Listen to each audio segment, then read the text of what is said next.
ഈ gynaec oncology. അപ്പം പലർക്കും അതിനെപ്പറ്റി അറിയില്ല. എന്താണ് ഗൈനക് ഓങ്കോളജി? അജി പറഞ്ഞ പോലെ ഓങ്കോളജി എന്ന് പറയുമ്പോൾ നമ്മൾ ക്യാൻസർ, വിവിധ ശരീരത്തിൻ്റെ വിവിധ ഭാഗങ്ങളിലുള്ള ക്യാൻസറിൻ്റെ ചികിത്സയെക്കുറിച്ചുള്ള പഠനങ്ങൾ നടത്തുകയും അതിൻ്റെ ചികിത്സാ രീതികളെക്കുറിച്ച് അവലംബിക്കുന്ന ഒരു ശാസ്ത്രശാഖയാണ്. അതിനകത്തുള്ളൊരു സ്പെഷ്യാലിറ്റി, ഒരു വിഭാഗമാണ് ഗൈനക് ഓങ്കോളജി.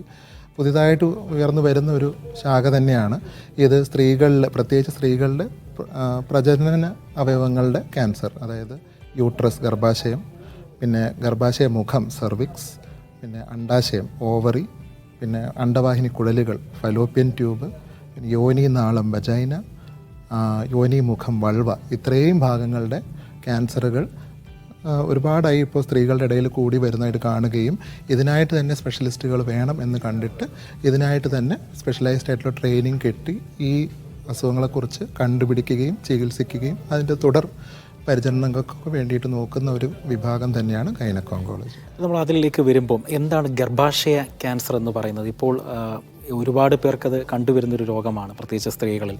അപ്പോൾ ഗർഭാശയ ക്യാൻസർ അതെന്താണ്? തുടക്കത്തിൽ പറഞ്ഞ പോലെ ഗർഭാശയ എന്ന് പറഞ്ഞാൽ യൂട്രസ്, ഗർഭപാത്രത്തിൻ്റെ ഉള്ളിലുള്ള ലൈനിങ്ങിലുണ്ടാകുന്ന സെല്ലുകളിൽ, കോശങ്ങളിലെ ചേഞ്ചുകൾ കൊണ്ട് അമിതമായി അവ വളരുമ്പോൾ ഉണ്ടാകുന്ന ക്യാൻസർ ചേഞ്ചാണ് ഈ ഗർഭാശയ ക്യാൻസർ. ഇപ്പോൾ നമ്മൾ ഒരുപാട് പേരിൽ കാണപ്പെടുന്നു എന്ന് പറയുന്നതിൻ്റെ ഒരു മെയിൻ കാരണം എന്ന് പറയുന്നത് തന്നെ കൂടുതലും വികസിത രാജ്യങ്ങളിൽ സ്ത്രീകളുടെ ക്യാൻസറുകളിൽ മുന്നിട്ട് നിൽക്കുന്ന ഒരു ക്യാൻസറാണ്. ഇന്ത്യയിൽ നമ്മൾ മുഴുവൻ ക്യാൻസറുകളുടെ ശരാശരി എടുത്ത് നോക്കിയാൽ ഗർഭാശയ ക്യാൻസറിൻ്റെ എണ്ണം കുറവായിരിക്കും താരതമ്യേന. പക്ഷേ കേരളത്തിൽ ഇതിൻ്റെ എണ്ണം കൂടിക്കൂടി വരുന്നുണ്ട്. കാരണം നമ്മുടെ രീതികൾ കൂടുതൽ വികസിത രാജ്യങ്ങളുമായിട്ട് തട്ടിച്ച് നോക്കുമ്പോൾ ഒരുപാട് സിമിലറാണ്.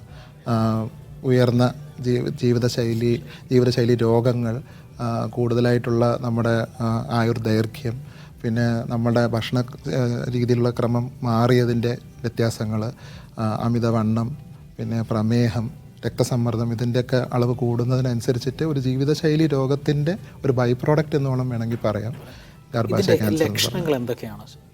മെയിൻലി ഗർഭപാത്രത്തിലെ ലൈനിങ്ങിൽ ഉണ്ടാകുന്ന അസുഖം ആയതുകൊണ്ട് തന്നെ ഈ മെൻസസ്, അതായത് മാസമുറ സംബന്ധിച്ചിട്ടുള്ള ബ്ലീഡിങ്ങിൽ ഉണ്ടാകുന്ന വ്യതിയാനങ്ങളിൽ തന്നെയാണ് ഇതിൻ്റെ ഒരു മെയിൻ ലക്ഷണങ്ങളായിട്ട് തന്നെ വരാറുള്ളത്. കൂടുതലും പ്രായമായ സ്ത്രീകളിൽ, അതായത് മാസമുറ നിന്ന് കഴിഞ്ഞിട്ട് വരുന്ന സ്ത്രീകളിലാണ് കൂടുതലായി ഇത് കാണപ്പെടാറുള്ളത്. അപ്പോൾ അതുകൊണ്ട് തന്നെ വേഗം കണ്ടുപിടിക്കാനുള്ള ഒരു ഏറ്റവും വലിയൊരു മാർഗ്ഗം, ഇതൊരു ബുദ്ധിമുട്ടായിട്ട്, ഒരു സിംറ്റമായിട്ട് ഒരാൾക്ക് വരുമ്പോൾ മാസമുറ നിലച്ച ഒരു സ്ത്രീക്ക് എന്ത് രീതിയിലുള്ള ഒരു ബ്ലീഡിങ്, അതൊരു കറയാവട്ടെ അല്ലെങ്കിൽ കൂടുതലായിട്ടുള്ള ബ്ലീഡിങ് എന്ത് രീതിയിലും ആവട്ടെ, അതെന്തായാലും അവരൊന്ന് കൊണ്ടുപോയി ഒരു ഡോക്ടറെ അടുത്ത് കൊണ്ടുപോയി ടെസ്റ്റ് ചെയ്യിപ്പിക്കേണ്ടതാണ്. കാരണം ഇങ്ങനെയുള്ള ഒരു 100 പേരിൽ 10 പേർക്കെങ്കിലും ചിലപ്പോൾ അത് ഗർഭാശയ ക്യാൻസറിൻ്റെ ലക്ഷണമാകാം.